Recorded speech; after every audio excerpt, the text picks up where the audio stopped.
bom dia, boa tarde, boa noite ou até mesmo boa madrugada, dependendo da hora que você nos dê a honra de assistir esse vídeo super importante. Nós estamos aqui para trazer para vocês, o nosso fundo hoje está essa tela escura aí, porque o assunto é muito grave. Deltan Dallagnol e um colunista do Antagonista descobriram a bala de prata para tirar o Bolsonaro do processo no STF, ou pelo menos parar o processo. Vamos fazer o seguinte, mete o dedo no like, vamos trazer as informações do Deltan Dallagnol e depois a gente comenta e traz uma nota de esclarecimento do STF. Passa adiante. É urgente. Agora que o Supremo Tribunal Federal aceitou a denúncia contra Bolsonaro e ele virou réu na ação do golpe, a Câmara dos Deputados tem um poder gigantesco, gente. Praticamente aí uma carta na manga de parar, de suspender, de travar todo o julgamento. A PGR e o STF acabaram se colocando aí contra a parede no julgamento da ação do golpe, talvez esquecendo de um detalhe muito importante da nossa Constituição. Quer dizer que o STF e a PGR esqueceram alguma coisa sobre a nossa Constituição. Vamos adiante, vamos ouvir esse garoto.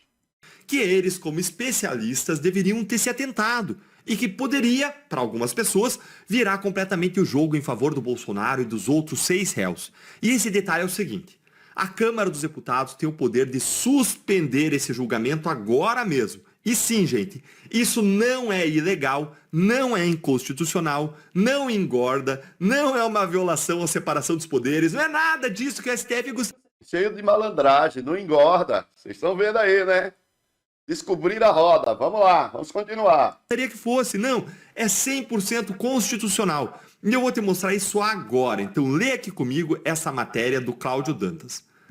E se a Câmara suspender a ação contra o Bolsonaro e os aliados? A ação penal aberta pelo STF contra Bolsonaro inclui 7 aliados e, olha só, dentre eles, deputado federal Alexandre Ramagem.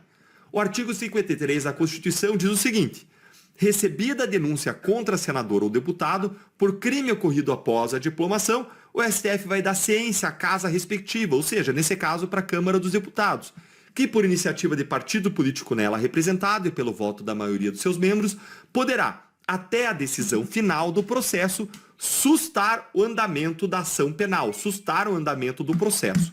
Essa aí é a realidade. Vamos continuar aqui a leitura para você entender o quadro completo. No julgamento da denúncia, a primeira turma atestou que parte dos fatos atribuídos à Ramagem ocorreram após a diplomação dele, inclusive aquele que é considerado o ponto nevrálgico aí da acusação, os atos do 8 de janeiro. Dessa forma, se o partido PL ou outro partido apresentar à Câmara um pedido para sustar o andamento da ação, para suspender, ele pode ser aprovado em plenário e paralisar o processo. Pois é, gente, vejam como a própria PGR e o STF se colocaram aí aparentemente numa sinuca de bico. Mas Ah, certo. Quer dizer que a PGR e o STF se colocarem a sinuca de bico, Deltan. Que rapaz sensacional. Continue, Deltan, continue. incluir o 8 de janeiro como uma parte da denúncia é justamente o fato que dá para a Câmara agora o poder de suspender a ação, porque isso aconteceu depois da diplomação do Ramagem. Então, a primeira turma do STF atestou que os fatos atribuídos ao Ramagem são atos de período posterior à diplomação dele, ou seja, posterior ao momento que ele já era deputado, e isso imediatamente faz com que o STF seja obrigado a dar ciência à Câmara, e a partir daí ela já conta com o poder de suspender. Ah, quer dizer que o STF é obrigado a dar ciência. Tá, entendi. Quer dizer que você está dizendo para os seus seguidores que o STF não deu ciência à Câmara, é isso? E vocês descobriram isso agora. Tá, entendi. Vamos lá. Dá uma olhadinha aqui, ó. Segundo o parágrafo 4º do mesmo artigo 53, o pedido de sustação será apreciado pela casa respectiva no prazo improrrogável de 45 dias do recebimento desse pedido pela mesa diretora. A sustação também suspende a prescrição enquanto durar o mandato, segundo o parágrafo 5º. Segundo juristas consultados por esse site, o STF é agora obrigado a notificar a Câmara. E agora os juristas consultados aqui pela coluna, o que eles dizem? Isso impõe por comando constitucional a notificação à Câmara. Trata-se de rito vinculante e não de mera cortesia institucional.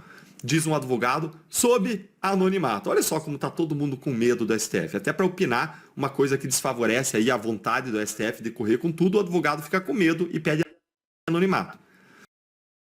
Ah, Deltan, então quer dizer que o STF não noticiou a Câmara e os advogados que estão falando sobre isso estão com medo de lembrar para os advogados pedirem para o STF notificar a Câmara.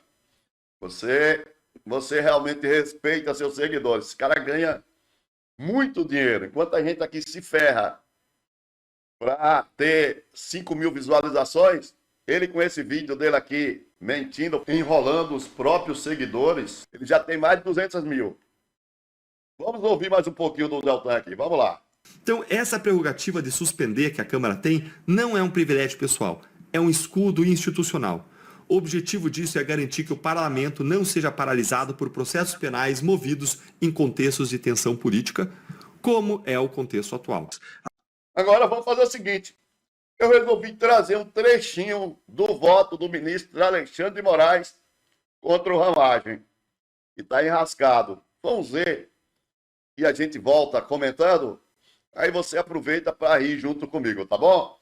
Vamos lá. A denúncia ressalta ainda, apontando com provas, que o acusado tinha o hábito de documentar as orientações que repassava ao ex-presidente, tendo-se do possível identificar as demais ações da organização criminosa que precederam e prepararam um cenário para o plano de permanência do poder com a ruptura do Estado Democrático de Direito. E aqui, ministros, isso é muito importante, porque todo esse embasamento que vou detalhar agora, todo esse embasamento probatório, com esses indícios fortes de autoria, todo esse arcabouço probatório foi produzido pela Polícia Federal de forma autônoma e independente em relação à colaboração premiada. No final, vou me referir à colaboração, que trouxe a colaboração, e às provas que corroboraram a colaboração. Mas todo esse arcabouço probatório foi produzido a partir de investigação. Nesse caso, aqui, inclusive, porque houve busca e apreensão em relação a Alexandre Ramagem Rodrigues e como a própria denúncia diz, tinha o hábito ele mesmo de documentar o que fazia. E aqui destaca-se o arquivo, que também, para facilitar, vou colocar no telão, Bom Dia, Presidente, o qual está ligado ao @Ramagem Yahoo, criado em 4/3/2020 e alterado em 2021, que relata a criação de um grupo técnico voltado para atacar as urnas eletrônicas, onde a previsão legal da ABIN estabeleceu um grupo técnico para atacar as urnas eletrônicas e, a partir disso, subsidiou todos os argumentos, falsos argumentos utilizados pelo então presidente Jair Bolsonaro para atacar as urnas eletrônicas. Quando nós sabemos, e aqui nós temos o atual presidente do Tribunal Superior Eleitoral, que já foi presidente do Tribunal Superior Eleitoral anteriormente, temos o ministro Luiz Fux, que foi presidente do Tribunal Superior Eleitoral, e eu mesmo também já fui presidente do Tribunal Superior Eleitoral. Não há nada mais confiável do que as urnas eletrônicas. Nunca houve uma comprovação de fraude ou falha das urnas eletrônicas. Aliás, por favor, ministro, ontem foi reconhecido nos Estados Unidos o mérito do sistema brasileiro, segundo o noticiário. Exatamente, ministra Carmen. Empregadas por nações modernas e desenvolvidas, bem como aquelas que ainda estão em desenvolvimento.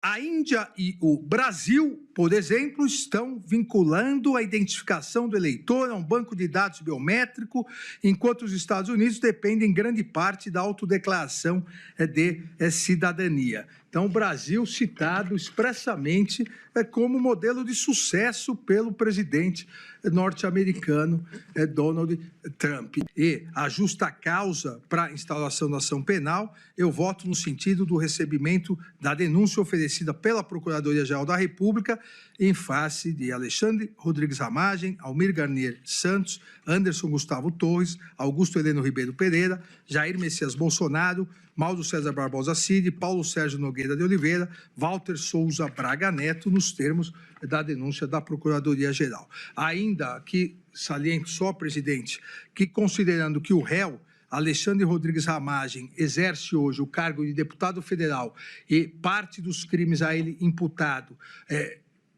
ocorreram após a sua diplomação, então, nos termos do artigo 53, parágrafo 3º da Constituição Federal, uma vez recebida a denúncia, deve ser oficiada à Câmara dos Deputados em relação somente a esses crimes ocorridos após a diplomação.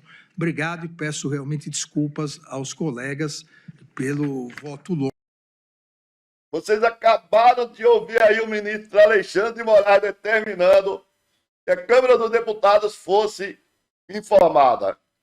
E o Deltan, de forma canalha, enganando os seus seguidores, agindo como se eles tivessem descoberto uma bala de prata, né, contra o STF, como se o STF estivesse com medo que algum advogado pedisse para o ministro Alexandre de Moraes comunicar. É dessa maneira que essa gente ganha dinheiro no YouTube, engana seus seguidores. Ele diz, está vendo? Mais uma coisa que o STF estava tentando esconder. Não, o ministro Alexandre de Moraes, Deltan Dallagnol, já havia mandado notificar a Câmara dos Deputados. Gostou dessa informação? Está ou não está enganando os próprios seguidores? Se você gostou, não esquece não. Mete o dedo no like, comenta e passa bastante adiante. Obrigado, gente. Voltamos a qualquer momento com mais um vídeo informativo ou durante as nossas lives. Valeu, tchau.